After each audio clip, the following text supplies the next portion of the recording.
আচ্ছা, আজকে আমরা জীববিজ্ঞান তৃতীয় পত্রের 3 নম্বর অধ্যায় পড়াবো। অধ্যায় হলো তৃতীয় অধ্যায়। অধ্যায়ের নাম মানব শারীরতত্ত্ব, পরিপাক ও শোষণ। প্রথমে আমরা আসবো পরিপাক তন্ত্র কাকে বলে।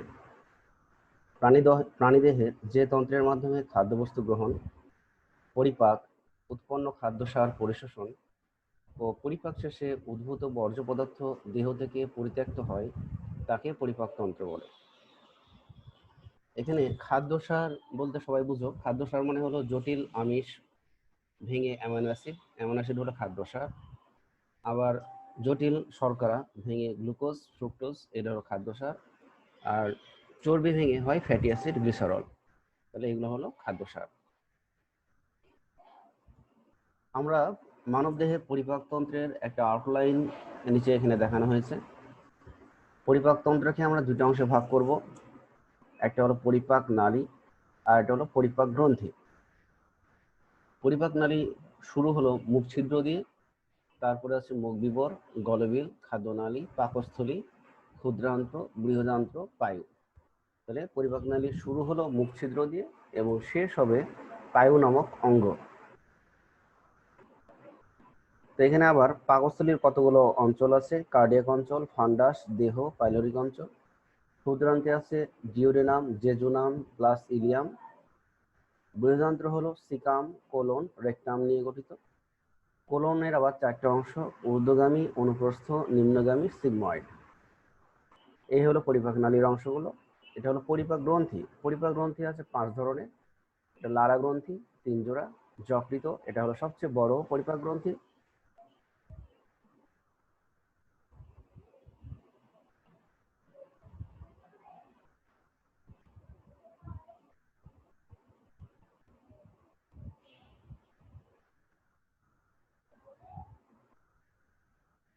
যকৃত হলো সবচেয়ে বড় পরিপাক গ্রন্থি।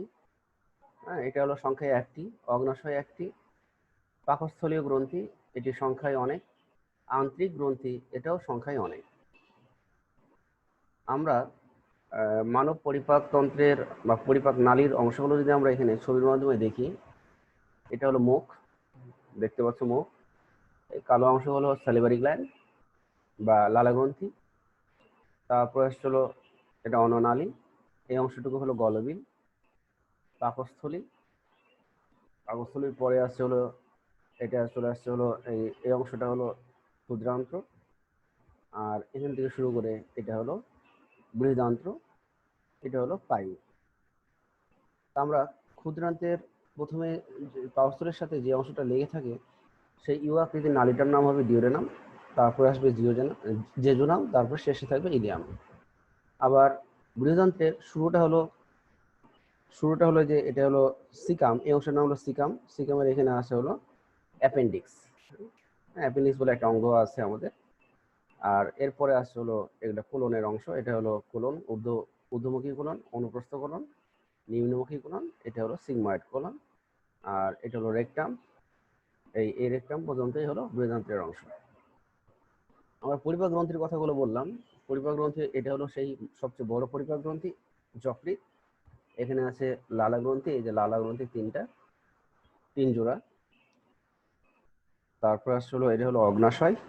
হ্যাঁ, আর এই পাকস্থলীর ভিতরে আছে গ্যাস্ট্রিক গ্রন্থি, আর ক্ষুদ্রান্ত্রের মধ্যে আছে আন্তরিক গ্রন্থি।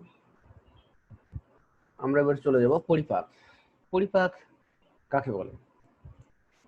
যে শারীরবৃত্তীয় প্রক্রিয়ার মাধ্যমে প্রাণীর পরিপাক নালীর ভিতরে গৃহীত জটিল, কঠিন, অশ্বসনযোগ্য খাদ্য উপাদানসমূহ বিভিন্ন হরমোনের প্রভাবে নির্দিষ্ট এনজাইমের সহায়তায় দ্রবণীয়, সরল, তরল ও দেহকোষের জন্য শোষণ উপযোগী উপাদানে পরিণত হয়, তাকে পরিপাক বলে।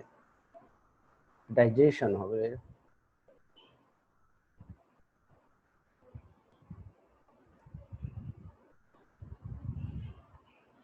পরিপাক, তাহলে আমরা কি বুঝলাম? যে আমরা যখন খাদ্যটা খাই তখন সেই সবগুলো খাদ্য থাকে জটিল, কঠিন, অশ্বসনযোগ্য। আমরা যখন খাবারটা গ্রহণ করি, আমাদের পরিপাক নালীর ভিতরে বিভিন্ন হরমোন এবং এনজাইমের সহযোগিতায় সেই খাদ্যগুলো পরিপাক হয়ে কোষের উপযোগী দ্রবণীয়, সরল ও তরল উপাদানে পরিণত হয়। এই প্রক্রিয়াকে বলবো পরিপাক। পরিপাক দুই ধরনের হয়, একটা হলো যান্ত্রিক পরিপাক আর একটা হলো রাসায়নিক পরিপাক। তো যান্ত্রিক পরিপাক এবং রাসায়নিক পরিপাকের মধ্যে একটু বলে নিই। যান্ত্রিক পরিপাক যদি আমরা মুখ বিবরে হয় তাহলে আর একটা আছে রাসায়নিক পরিপাক। রাসায়নিক পরিপাকটা হবে শুধু এনজাইমেটিক অ্যাকশন, বিভিন্ন খাদ্যের উপরে যখন এনজাইম ক্রিয়া করবে তখন সেটি হবে রাসায়নিক পরিপাক। আর রাসায়নিক পরিপাক বাদ বাকি যা কিছু হবে, যেমন খাবার গ্রহণ করা, টুকরো টুকরো করা, চূর্ণ বিচূর্ণ করা, লালার সাথে মেশানো, এগুলো সবই যান্ত্রিক পরিপাকের মধ্যে পড়বে। তাহলে আমরা যান্ত্রিক পরিপাক আর রাসায়নিক পরিপাকের মধ্যে পার্থক্যটা বুঝতে পেরেছি। রাসায়নিক পরিপাকটা হলো খাদ্যের উপরে যখন এনজাইম ক্রিয়া করবে তখন তাকে বলবো রাসায়নিক পরিপাক। আর এই এনজাইমেটিক অ্যাকশন বা এনজাইমেটিক ক্রিয়া বাদ বাকি যা কিছু করবে সেটাই হবে যান্ত্রিক পরিপাক। আমরা প্রথমে আসবো মুখ বিবরে পরিপাক। তাহলে মুখ বিবরে পরিপাক, মুখ ছিদ্রের পরের ঊর্ধ্ব ও নিম্ন চোয়াল ও গাল দ্বারা পরিবেষ্টিত। তাহলে মুখ ছিদ্রের ঠিক পেছনে আমাদের মুখ বিবর আছে। এই মুখ বিবরের উপরে আছে ঊর্ধ্ব চোয়াল, নিচে আছে নিম্ন চোয়াল ও গাল দ্বারা পরিবেষ্টিত যে গহ্বর রয়েছে তাকে মুখ বিবর বলে, বা ওরাল ক্যাভিটি বা বাক্যাল ক্যাভিটি বলে। তাহলে আমরা মুখ গহ্বরের পজিশনটা বুঝতে পেরেছি। মুখ বিবরে থাকবে দুই পাটি দাঁত, হ্যাঁ, একটি পেশল জিহ্বা এবং লালাগ্রন্থি সমূহ থেকে আগত বিভিন্ন নালীর সংযোগ, এগুলো মুখ বিবরে বিস্তারিত থাকবে। তো প্রথম অংশটা আমরা আসছি দাঁত। একজন পরিণত মানুষের মুখ বিবরের ঊর্ধ্ব ও নিম্ন চোয়ালের প্রতিটিতে 16টি করে সর্বমোট 32টি দাঁত থাকে। যারা অ্যাডাল্ট মানে 18 বছর বা তদূর্ধ্ব যাদের বয়স, তাদের সবারই প্রায় 32টি দাঁত থাকতে পারে, কমও থাকতে পারে। মানুষের স্থায়ী দাঁত 4 রকম। এই দাঁতগুলো উভয় চোয়ালের প্রতিপাশে উপস্থিত থাকে। যে সংকেত দ্বারা মানুষের বিভিন্ন প্রকার দাঁতের সংখ্যা সহ দাঁতের বিন্যাস ও মোট সংখ্যা প্রকাশিত হয় তাকে দন্ত সংকেত বলে। মানুষের দন্ত সংকেত আমরা এখানে দিয়েছি। এখানে আই মানে হলো ইনসিজর, এই যে ইনসিজর টিথ, বা যেটাকে আমরা বলি কর্তন। সি মিনস হলো ক্যানাইন টিথ, ছেদন দাঁত। পি মানে হলো প্রিমোলার, এই যে প্রিমোলার টিথ বা অগ্রবেশন। আর এম মানে হলো মোলার টিথ বা পেশন দাঁত। তাহলে এখানে একটা সরলরেখা দেওয়া হয়েছে। সরলরেখার উপরের চোয়ালের দাঁতের অর্ধাংশের, হ্যাঁ, দাঁতের যে ইংরেজি ক্যাপিটাল নেমগুলো এখানে লেখা হয়েছে। আর সরলরেখার নিচে, হ্যাঁ, নিচের চোয়ালের, হ্যাঁ, অর্ধাংশের দাঁতের ইংরেজি নামগুলো লেখা হয়েছে। তারপরে এখানে দেওয়া হয়েছে প্রত্যেকটা দাঁতের ইংরেজি নামের ডান দিকে সংখ্যাটা দেওয়া হয়েছে। ধরে নাও এই যে এইটা, তাহলে এইটা হলো এখান থেকে শুরু করে এটা হলো এটা গোটাই কিন্তু উপরের চোয়াল। তাহলে এখান থেকে একটুক হবে, হ্যাঁ, উপরের চোয়ালের অর্ধাংশ। তাহলে আমরা এখানে দিয়েছি ইনসিজর কয়টা আছে? 2টা। তাহলে এটা আর এটা হবে ইনসিজর, এই 2টা। তারপর আছে ক্যানাইন হবে একটাই, এটা হলো ক্যানাইন। তারপর হবে প্রিমোলার কয়টা দেওয়া আছে? 2টা। তাহলে ক্যানাইনের পরে যে 2টা দাঁত সেটা হবে প্রিমোলার, আর মোলার দাঁত হবে পরে 3টা। তাহলে এখান থেকে একটুকু অংশ দেওয়া হয়েছে, এটা হলো উপরের অংশ। আর নিচে সরলরেখার নিচে হলো ঠিক একই রকম ভাবে এখান থেকে 2, 1, 2, বাকি 3টা। তো শেষের যে 3টা দাঁত, হ্যাঁ, এই 3টা দাঁতকে বলা হয় মোলার টিথ। তাহলে উপরের চোয়ালের অর্ধাংশে মোট দাঁত কয়টা হয়েছে? 8টা। যদি আমরা 2 অর্ধ চোয়াল একসাথে গুণ করি তাহলে এই অর্ধেক আর এই অর্ধেক গুণ হয়ে যায়, 8 × 2 16। নিচের চোয়ালও ঠিক একই রকম হবে 16 + 16 = 32। তাহলে উপরের চোয়ালের মোট সংখ্যা হলো 16, নিচের চোয়ালের দাঁতের মোট সংখ্যা হলো 16। তাহলে যদি আমরা বলি যে মানুষের ইনসিসর দাঁত কয়টা, তাহলে আমরা কি বলবো? 2 × 4 8টা। ক্যানাইন দাঁত কয়টা? 1 × 4 4টা। প্রিমোলার দাঁত কয়টা? 2 × 4 মানে 8টা। মোলার দাঁত 3 × 4 12টা। আমরা সর্বশেষ যে মোলার দাঁত বা পেশন দাঁত তাকে আমরা বলবো আক্কেল দাঁত। শেষের এই দাঁতটাকে বলবো আক্কেল দাঁত। এগুলো হলো আকিল দাঁত, আকিল দাঁত, আকিল দাঁত। তাহলে আকিল দাঁতের মোট, যদি দাঁতের মোট সংখ্যা 32টা হয়, তাহলে আকিল দাঁত হবে কয়টা? 4টা। কারো যদি 29টা হয়, তাহলে তার আকিল দাঁত হবে 1টা। হ্যাঁ, তোমাদের কারো কারো হয়তো এরকম থাকতে পারে, কারো 29টা আছে, কারো 30টা আছে, কারো 32টা আছে। যাদের 32টা আছে তাহলে বুঝতে হবে তাদের শেষ মোলার টিথ 4টা উঠে গেছে।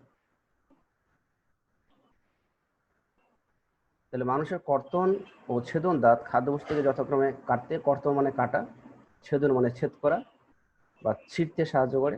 অগ্রবেশন ও পেষণ দাঁত খাদ্য খাদ্য চূর্ণ বিচূর্ণ করতে সাহায্য করে। এবার আসবো জিহ্বা। তাহলে জিহ্বা একটি পেশল কাঠামো। সাধারণত জিহ্বার অগ্রভাগ অংশটা মিষ্টি, কারণ জিহ্বার অগ্রভাগে থাকে স্বাদকোরক। এই অগ্রভাগ মিষ্টি স্বাদের জন্য অগ্রভাগের দুই পাশে লবণাক্ত স্বাদ, পশ্চাৎভাগের দুই পাশ টক এবং ঠিক গোড়ার দিকে তিক্ত স্বাদ গ্রহণ করার জন্য সংশ্লিষ্ট স্বাদকোরক রয়েছে।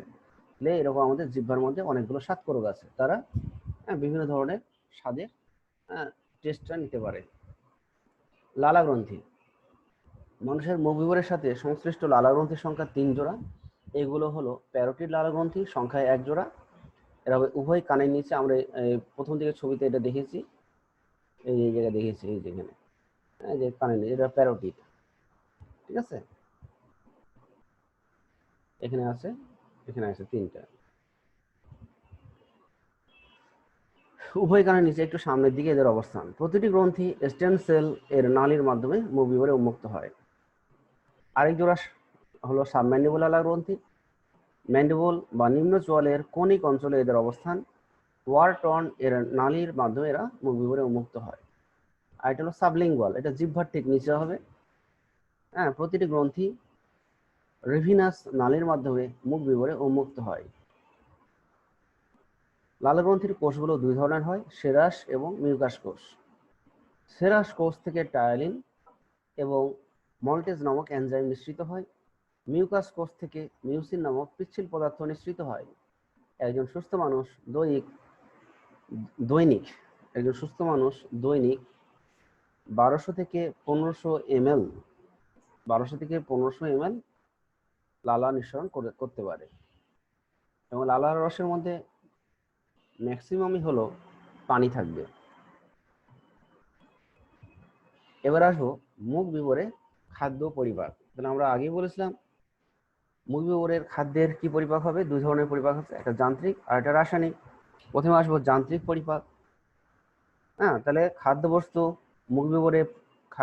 মুখ বিবরে প্রবেশের পর দাঁতগুলো কি করে? খাদ্যকে কেটে ছিঁড়ে ছোট ছোট টুকরায় পরিণত করবে। বিভিন্ন ধরনের দাঁত আছে, তারা এই খাদ্যকে কেটে ছিঁড়ে ছোট টুকরায় পরিণত করবে। জিহ্বা খাদ্য কণাগুলোকে চাপ দেয়, এদিক ওদিক ওলট পালট করে। অগ্রবেশন এবং পেষণ দাঁত খাদ্যের ছোট টুকরা খেয়ে চিবিয়ে পিষে ফেলে, যার ফলে এতে এনজাইমের ক্রিয়া সহজতর হয়। মিউসিন নামক পদার্থগুলো খাদ্য কণাগুলোকে পিচ্ছিল করবে এবং লালা গরম ও প্রদাহ উৎপন্নকারী বস্তুকে প্রশমিত করে। হ্যাঁ, চিবানোর সময় লুব্রিকেন্ট রূপে কাজ করে। লালার রস এই চূর্ণ বিচূর্ণ খাদ্যগুলোকে বা খাদ্যের টুকরাগুলোকে একসাথে লালা রসের সাথে মিশাবে এবং মিশাতে সাহায্য করবে জিহ্বা। যান্ত্রিক পরিপাক শেষে খাদ্যবস্তু যে চর্বিত ও পৃষ্ঠ অবস্থায় উপনীত হয় তাকে বলা হয় বোলাস, বা আমরা বলি খাদ্যমণ্ড। তাহলে আমাদের মুখ গহ্বরের মধ্যে যে খাদ্যের যে দলাটা সৃষ্টি হবে, যে দলাটা আমরা পরবর্তীতে গিলবো, সেটা হলো খাদ্যমণ্ড বা বোলাস। এবার আসবো মুখ বিবরে রাসায়নিক পরিপাক। আমরা আগে বলেছি রাসায়নিক পরিপাক মানে কি? বিভিন্ন ধরনের এনজাইমের ক্রিয়া। তো মুখ বিবরে সাধারণত কি পরিপাক, কোন ধরনের খাদ্যের পরিপাক হয়? শর্করা। আমরা এটা কিভাবে বুঝতে পারবো? আমাদের জিহ্বার মধ্যে যদি আমরা একটা পাউরুটি রাখি, তাহলে দেখবো কিছুক্ষণের মধ্যে সেটা আস্তে আস্তে নরম হয়ে গেছে এবং ভিজে গেছে। কিন্তু আমরা যদি আমিষ বা একটা মাংসের টুকরা রাখি, তাহলে দেখবো এর কোনো পরিবর্তন হবে না। বা আমরা যদি একটা চর্বির দলা মুখের মধ্যে রাখি, তাহলে চর্বির দলারও কোনো পরিবর্তন হবে না, সেটা শুধু আঠালো হবে। একমাত্র শর্করাই মুখের মধ্যে দিলে এটা আস্তে আস্তে গলে নরম হবে এবং এটা সহজে কিছুটা হলেও পরিপাক হবে। যেমন চিনি দিলে কিছুক্ষণের পরে চিনি আর থাকে না। তাহলে মুখ গহ্বরে শুধু শর্করা জাতীয় খাদ্যের পরিপাক হয়। তাহলে লালারসে শর্করা পরিপাককারী এনজাইম হিসেবে উপস্থিত থাকে টায়ালিন আর ম্যালটেজ।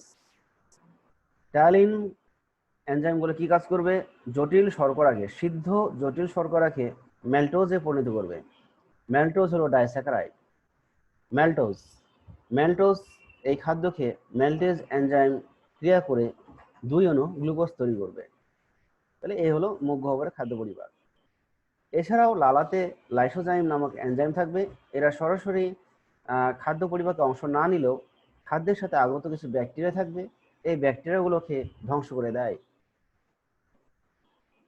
প্রোটিন পরিপাক, যদি আমি বলেছি প্রোটিন মুখ গহ্বরে পরিপাক হয় না, কারণ এখানে কোনো প্রোটিওলাইটিক এনজাইম থাকে না।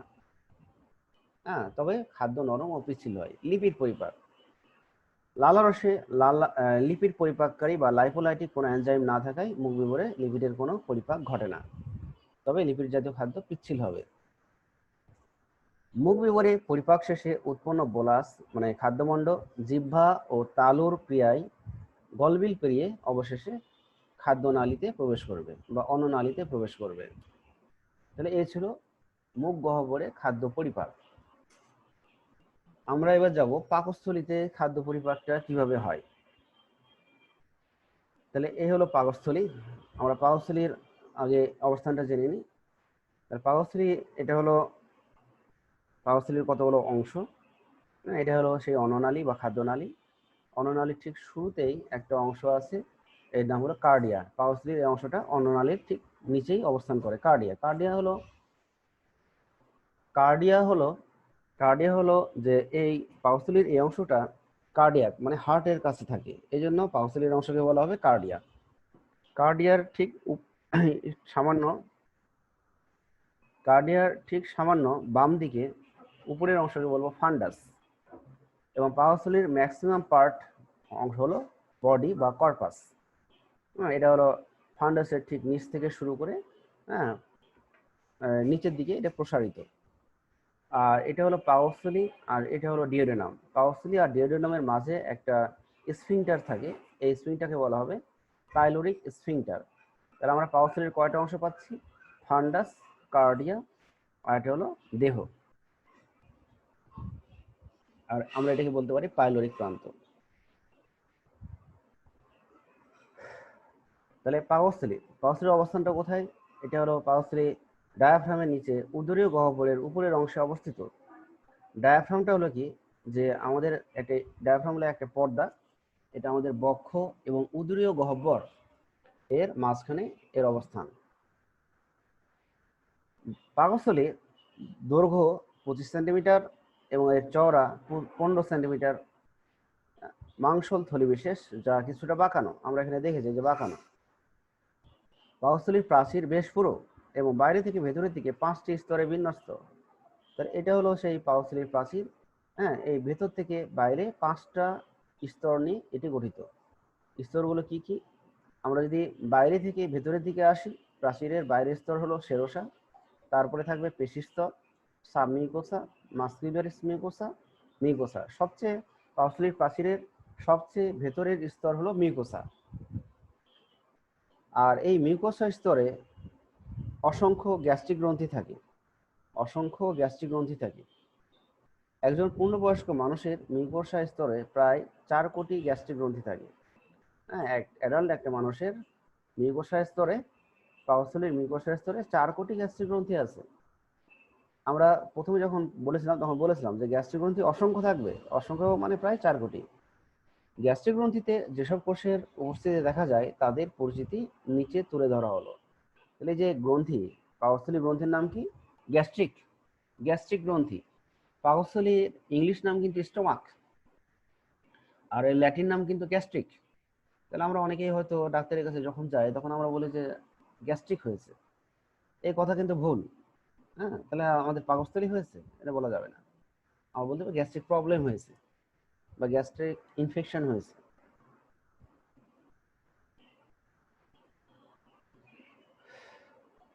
তাহলে এখন আমরা বললাম যে গ্যাস্ট্রিক গ্রন্থি যে সমস্ত কোষ নিয়ে গঠিত, এই 5 ধরনের কোষ নিয়ে গঠিত।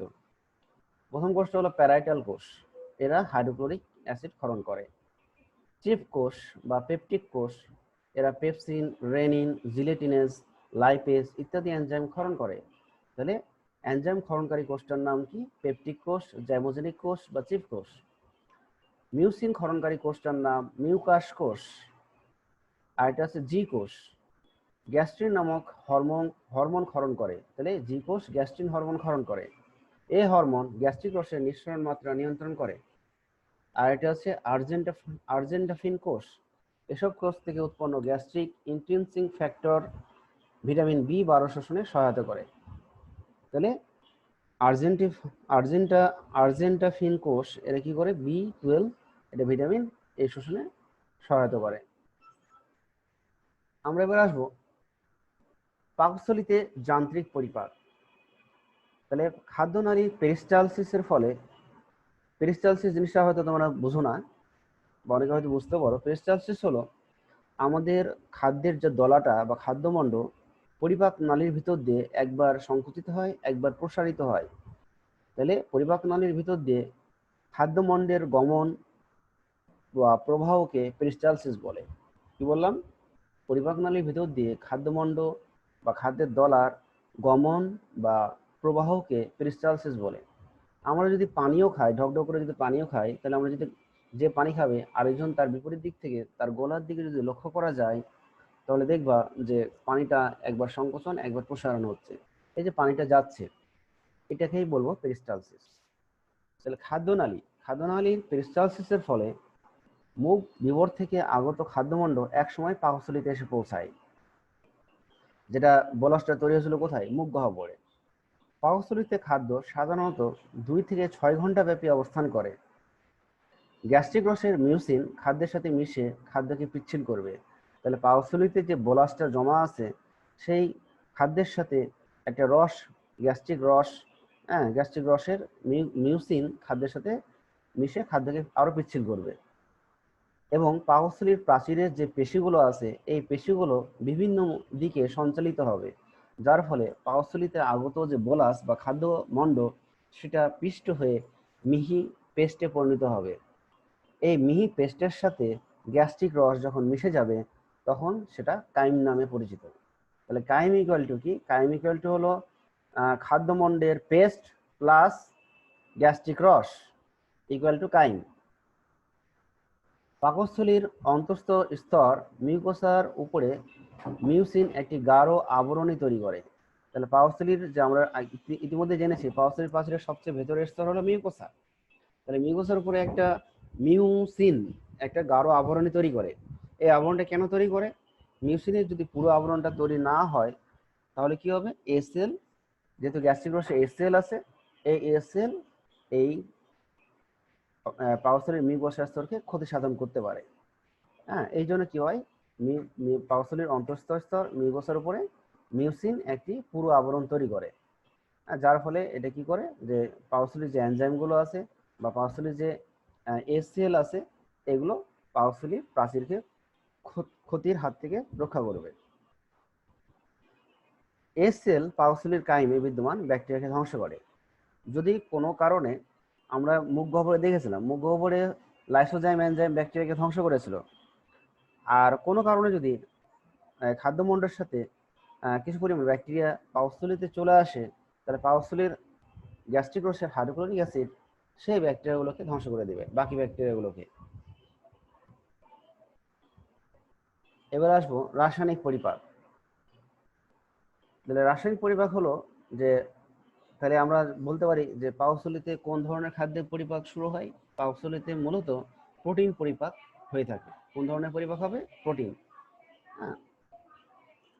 শর্করা পরিপাক কেন হয় না? কারণ পাকস্থলীর গ্যাস্ট্রিক রসে শর্করা পরিপাককারী কোনো এনজাইম নেই, তাই এখানে নতুন করে শর্করার কোনো পরিপাক শুরু হয় না। তাহলে শর্করার পরিপাক শুরু হয় কোথায়? মুখ গহ্বরে। আর আমিষের পরিপাক শুরু হয় কোথায়? পাকস্থলীতে। পাকস্থলীর গ্যাস্ট্রিক রসে প্রোটিন পরিপাককারী 2টি এনজাইম নিষ্ক্রিয়ভাবে উপস্থিত থাকে। এরা হলো পেপসিনোজেন আর একটা হলো প্রোরেনিন। নিষ্ক্রিয় পেপসিনোজেন এবং নিষ্ক্রিয় প্রোরেনিন গ্যাস্ট্রিক রসের হাইড্রোক্লোরিক অ্যাসিডের প্রভাবে সক্রিয় এনজাইমে পরিণত হয়। তাহলে নিষ্ক্রিয় পেপসিনোজেন হবে পেপসিন এবং নিষ্ক্রিয় প্রোরেনিন হবে রেনিন। এই যে এখানে দেখতে পাচ্ছ পেপসিনোজেন সক্রিয় এনজাইম পেপসিন, প্রোরেনিন সক্রিয় এনজাইম রেনিনে রূপান্তর হয়েছে। পেপসিন ও রেনিনের ক্রিয়া নিচে দেখানো হলো। তাহলে প্রোটিন প্লাস পানি এর উপরে পেপসিন কাজ করবে, ভেঙে তৈরি করবে প্রোটিওজ প্লাস পেপটন। আবার ক্যাসিন প্লাস পানি এখানে কাজ করবে রেনিন এনজাইম, এবং আরেকটা ফ্যাক্টর থাকবে ক্যালসিয়াম আয়ন। এরা এই ক্যাসিনকে ভেঙে প্যারাক্যাসিনে পরিণত করবে।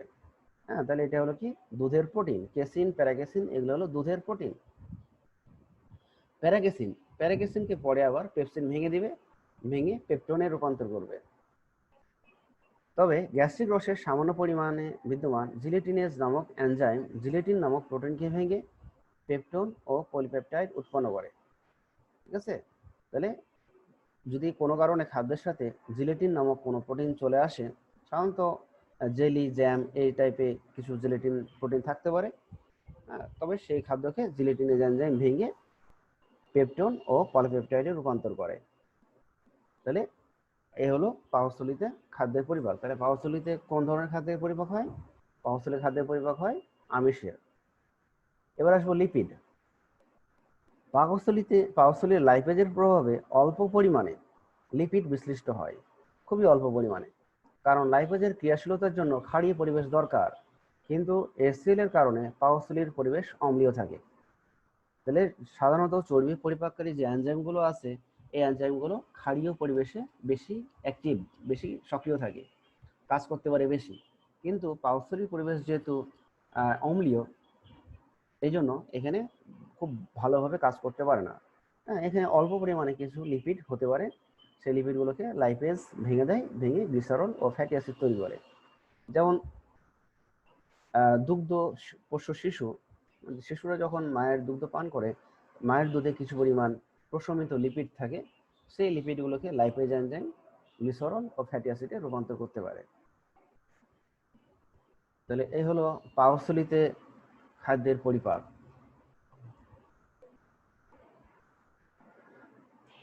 এবার আসবো আমরা ক্ষুদ্রান্তে পরিপাক। তাহলে ক্ষুদ্রান্তে যান্ত্রিক ও রাসায়নিক উভয় ধরনের পরিপাক সংঘটিত হয়। ক্ষুদ্রান্তে খাদ্যের পরিপাক পরিসমাপ্ত হয় এবং উৎপন্ন খাদ্যসার ক্ষুদ্রান্তেই পরিশোধিত হয়। তাহলে ক্ষুদ্রান্ত সম্পর্কে আমরা একটু জেনে নিই। তাহলে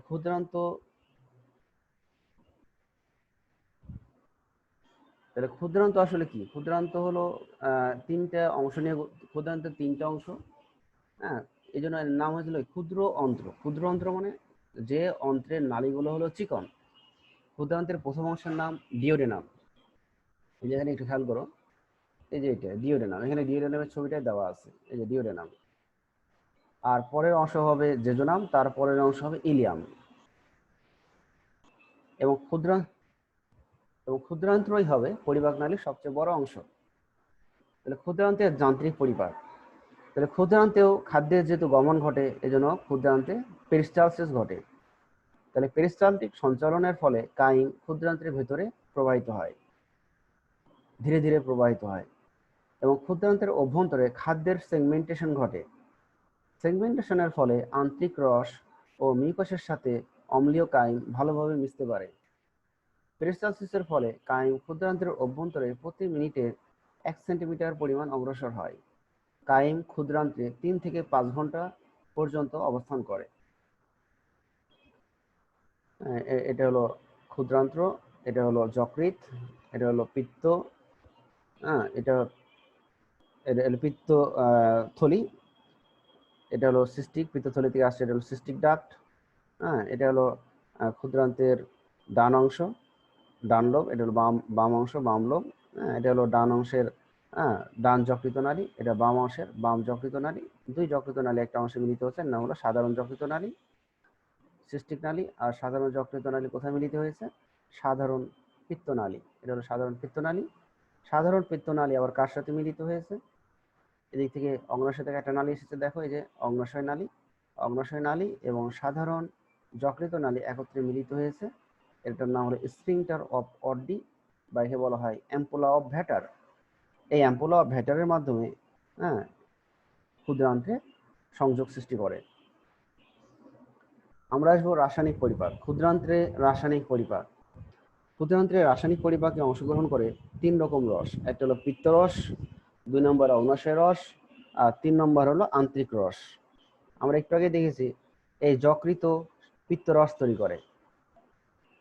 তাহলে এটা হলো পিত্তরস, যকৃত থেকে আসবে পিত্তরস, পিত্তনালীর মাধ্যমে আসবে। অগ্ন্যাশয় থেকে আসবে অগ্ন্যাশয় রস, যা অগ্ন্যাশয় নালীর মাধ্যমে আসবে। আর এটা হলো সেই ক্ষুদ্রান্ত্রের অংশ ডিওডেনাম। এই ক্ষুদ্রান্ত্রের যে প্রাচীর আছে, এই প্রাচীরে যে মিউকোসা স্তর, সেখানে আন্তরিক গ্রন্থি থাকবে, তারা আন্তরিক রস ক্ষরণ করে। তাহলে 3 ধরনের রসেরই ক্রিয়া ঘটবে কোথায়? ক্ষুদ্রান্ত্রে। কেন ক্ষুদ্রান্ত্রে ঘটবে? কেন যকৃত এবং কেন অগ্ন্যাশয়ে ঘটলো না? কারণ এই ক্ষুদ্রান্ত্রেই খাদ্যগুলো এসেছে। পাকস্থলী থেকে যে খাদ্যগুলো আসে, সেই খাদ্যগুলো ক্ষুদ্রান্তে জমা আছে। তাহলে খাদ্য কিন্তু যকৃতেও যায় না, খাদ্য কিন্তু অগ্ন্যাশয়েও যায় না, খাদ্য থাকবে ক্ষুদ্রান্ত্রে। তাহলে ক্ষুদ্রান্তে সরাসরি ইন্টারাকশন হবে আন্তরিক রসে, কিন্তু পিত্তরস আসবে পিত্তনালী দিয়ে, আর অগ্ন্যাশয় আসবে অগ্ন্যাশয় নালী দিয়ে, অগ্ন্যাশয় রস আসবে অগ্ন্যাশয় নালী দিয়ে দিয়ে ক্ষুদ্রান্তে আসার পর পিত্তরস কাজ করবে, অগ্ন্যাশয় রস কাজ করবে। পিত্তরস, পিত্তরস কি ধরন? এক ধরনের ক্ষারীয় তরল। এখানে কোনো এনজাইম থাকবে না, এখানে কতগুলো লবণ থাকবে। সোডিয়াম বাইকার্বনেট ক্ষুদ্রান্ত্রে অবস্থানরত অম্লীয় কাইমের হাইড্রোক্লোরিক অ্যাসিডকে প্রশমিত করে ক্ষুদ্রান্ত্রে ক্ষারীয় পরিবেশ আনয়ন করে। তাহলে পাকস্থলী থেকে যে অম্লীয় কাইমটা আসে, সেটার পরিবেশ থাকে অম্ল, সেই অম্লকে প্রশমিত করবে পিত্তরসে সোডিয়াম বাইকার্বনেট। পিত্তরসে আরও পিত্ত লবণ থাকে, সোডিয়াম গ্লাইকোকোলেট, সোডিয়াম টাউরোকোলেট। কাইমে অবস্থিত চর্বি কণাকে অতি ক্ষুদ্র কণায় পরিণত করবে। তাহলে যে অম্লীয় কাইমটা আছে, সেটা তো প্রশমিত হয়েছে, তাহলে সেই কাইমে যদি কোনো চর্বি থাকে, সেই চর্বি কণাকে অতি ক্ষুদ্র কণায় পরিণত করে। কারা করে? পিত্ত লবণ। এই প্রক্রিয়াকে বলা হয় ইমালসিফিকেশন। ইমালসিফিকেশনের ফলে লাইপেজ যে এনজাইম আছে, এই এনজাইমগুলো লিপিড জাতীয় খাদ্যকে পরিপাক করতে সহজতর হয়। অগ্ন্যাশয় রস, অগ্ন্যাশয় রসে অনেক এনজাইম উপস্থিত থাকে। এই এনজাইমগুলো ক্ষুদ্রান্ত্রের শর্করা, প্রোটিন, লিপিডের পরিপাক ঘটায়। আমরা যদি প্রথমেই আসি প্রোটিন পরিপাক, তাহলে অগ্ন্যাশয় রস কোথায় পরিপাক করতেছে? অগ্ন্যাশয় রস অগ্ন্যাশয় নালীর মাধ্যমে আসবে কোথায়? ক্ষুদ্রান্ত্রের ডিওডেনামে। অগ্ন্যাশয় রস কিন্তু উৎপন্ন হয়েছে অগ্ন্যাশয়ে। আচ্ছা, এবারে প্রথম যে এনজাইম, সেটা হলো ট্রিপসিন। তাহলে অগ্ন্যাশয় রসের প্রথম এনজাইমটার নাম ট্রিপসিন। এটা প্রোটিন পরিপাকে অংশ নেয়। এটি নিষ্ক্রিয় ট্রিপসিনোজেন রূপে নিঃসৃত হয়। অগ্ন্যাশয় যখন ক্ষরণ করে, তখন সে এনজাইমটা নিষ্ক্রিয় থাকে। যখন এরা অগ্ন্যাশয় নালী দিয়ে আন্তরিক বা ডিওডেনামে আসে, তখন আন্তরিক রসের একটা এনজাইম আছে, নাম কি? এন্টেরোকাইনেজ। এর প্রভাবে এই নিষ্ক্রিয় ট্রিপসিনোজেন সক্রিয় এনজাইম ট্রিপসিনে রূপান্তর হয়। সক্রিয় ট্রিপসিন আবার 2 রকমের কাজ করে। একদিকে এটি প্রোটিওজ ও পেপটনকে ভেঙে পলিপেপটাইডে পরিণত করে, অপরদিকে ট্রিপসিন নিষ্ক্রিয় কাইমোট্রিপসিনোজেনকে কাইমোট্রিপসিন, প্রো পেপটাইডেসকে কার্বক্সিপেপটাইডেস, প্রো কোলাজিনেসকে কোলাজিনেস, প্রো ইলাস্টেসকে ইলাস্টেস এনজাইমে পরিণত করে। তাহলে ট্রিপসিন বাকি যে নিষ্ক্রিয় এনজাইমগুলো আছে, সেই নিষ্ক্রিয় এনজাইমগুলোকে সক্রিয় এনজাইমে পরিণত করবে। আচ্ছা, এবার এনজাইম কিভাবে কাজ করে? তাহলে প্রোটিওজ ও পেপটন এই খাদ্যের উপর ক্রিয়া করবে ট্রিপসিন, উৎপন্ন হবে পলিপেপটাইড। কাইমোট্রিপসিনও ঠিক একই রকম কাজ করে। পেপটাইডেজ এনজাইমটা কি করবে? এগুলো সব এনজাইমের নাম, এনজাইমের নামগুলো একটু ভাইটাল, এখানে মনে রাখতে হবে। তাহলে পলিপেপটাইড এরপরে ক্রিয়া করবে কার্বক্সিপেপটাইডেজ, উৎপন্ন করবে অ্যামাইনো অ্যাসিড ও ডাইপেপটাইড।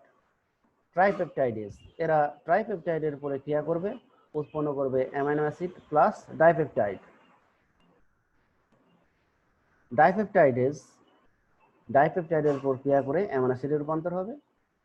কোলাজিনেজ, মাংসে বিদ্যমান কোলাজেন নামক প্রোটিনকে এনজাইম ভেঙে সরল পেপটাইড উৎপন্ন করে।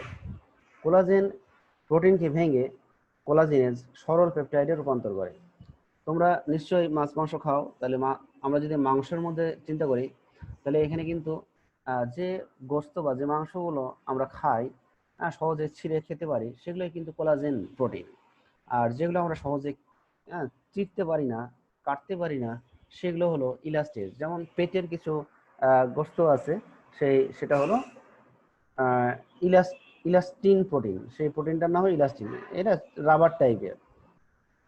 তাহলে যেগুলো তন্তু জাতীয়, যেটা সহজে খাওয়া যায়, সেটা হলো কোলাজেন প্রোটিন গোস্তের মধ্যে। আর যেটা হলো সহজে চিরা যায় না বা ছেদন করা যায় না, গিলে খেতে হয়, সেই প্রোটিনটা হলো ইলাস্টিন। তো ইলাস্টিন যোজক কলাতে বিদ্যমান ইলাস্টিন নামক প্রোটিন ইলাস্টেজ এনজাইমের প্রভাবে পেপটাইডে পরিণত হয়। ইলাস্টিনকে ভেঙে ইলাস্টেজ পেপটাইডে পরিণত হয়। এবার আসবো অগ্ন্যাশয় রসে শর্করা পরিপাক। অগ্ন্যাশয় রসে শর্করা পরিপাককারী অনেক এনজাইম আছে, যেমন স্টার্চ ও গ্লাইকোজেনকে ভেঙে ম্যালটোজ হবে, আসলে এটা ম্যালটোজ দেওয়া আছে, অ্যামাইলেজ ম্যালটোজে রূপান্তর করে। ম্যালটোজ ম্যালটেজ এনজাইমের সহায়তায় গ্লুকোজ পরিণত করে। এ হলো শর্করা পরিপাক। এবার অগ্ন্যাশয় রসে লিপিড পরিপাক। তাহলে এখানেও কতগুলো এনজাইম আছে, যেমন লাইপেজ এনজাইম চর্বিকে ভেঙে গ্লিসারল ফ্যাটি অ্যাসিডে রূপান্তর করে। ফসফোলিপিডকে ফসফোলাইপেজ এনজাইম ভেঙে গ্লিসারল ও ফ্যাটি অ্যাসিড প্লাস ফসফরিক অ্যাসিডে রূপান্তর করে। কোলেস্টেরল এস্টারকে কোলেস্টেরল এস্টারেজ ভেঙে ফ্যাটি অ্যাসিড ও কোলেস্টেরলে রূপান্তর করে। তাহলে এই হলো অগ্ন্যাশয় রসের পরিপাক। আমরা তাহলে দুইটা পরিপাক পড়লাম, এটা হলো পিত্তরস, আর এটা বললাম অগ্ন্যাশয় রসের বিভিন্ন ধরনের এনজাইমের ক্রিয়া। এবার আমরা আসবো আন্তরিক রস, মানে ক্ষুদ্রান্ত্রের যে রস, সেটার নাম হলো আন্তরিক রস। তাহলে আন্তরিক রসেও নানা রকম এনজাইম থাকে। আন্তরিক রস ক্ষুদ্রান্ত্রের মিউকোসা স্তরে বিদ্যমান ক্ষরণকারী কোষ থেকে উৎপন্ন হয়। আন্তরিক রসে বিদ্যমান এনজাইমগুলোর বিক্রিয়াগুলো নিচে দেখানো হলো। অ্যামাইনোপেপটাইডেস পলিপেপটাইডকে ভেঙে অ্যামাইনো অ্যাসিডে রূপান্তর করে। ডাইপেপটাইড ইরেপসিন এনজাইম ভেঙে অ্যামাইনো অ্যাসিডে রূপান্তর করে। ল্যাকটেস এনজাইম ভেঙে গ্লুকোজ ও গ্যালাক্টোজ তৈরি করে। ম্যালটোজকে ম্যালটেজ এনজাইম ভেঙে গ্লুকোজ প্লাস ফ্রুক্টোজে রূপান্তর করে। এখানে কিন্তু আমরা মিশ্রিতভাবে দিয়েছি, মানে শর্করা, যেমন এটা হলো আমিষ পরিপাক, এটাও আমিষ পরিপাক, আর এই দুটা হলো শর্করা পরিপাক। অ্যালকালাইন ফসফেটেজ বিভিন্ন ধরনের ফসফেট যৌগকে এই এনজাইমটি আদ্র বিশ্লেষণ করে। নিউক্লিক অ্যাসিড, যেমন ডিএনএ আরএনএ। তাহলে ডিএনএ আরএনএ কে নিউক্লিয়াস এনজাইম মনোনিউক্লিওটাইডে পরিণত করে। নিউক্লিওটাইডেজ এনজাইমটা মনোনিউক্লিওটাইডকে ভেঙে নিউক্লিওসাইড প্লাস ফসফরিক অ্যাসিডে রূপান্তর করে। নিউক্লিওসাইডকে ভাঙবে নিউক্লিওসাইডেজ, তৈরি করবে নাইট্রোজেন ঘটিত ক্ষারক প্লাস পেন্টোজ সুগার, যেমন অ্যাডিনিন, গুয়ানিন, সাইটোসিন, থাইমিন যেগুলো আছে, প্লাস পেন্টোজ সুগার তৈরি করবে। লাইপেজ ট্রাইগ্লিসারাইডকে ভেঙে ফ্যাটি অ্যাসিড প্লাস মনোগ্লিসারাইডে রূপান্তর করে। লেসিথিনেজ এনজাইম লেসিথিনকে ভেঙে fatty acid, glycerol, choline, phosphoric acid, এটা ফসফরিক অ্যাসিডের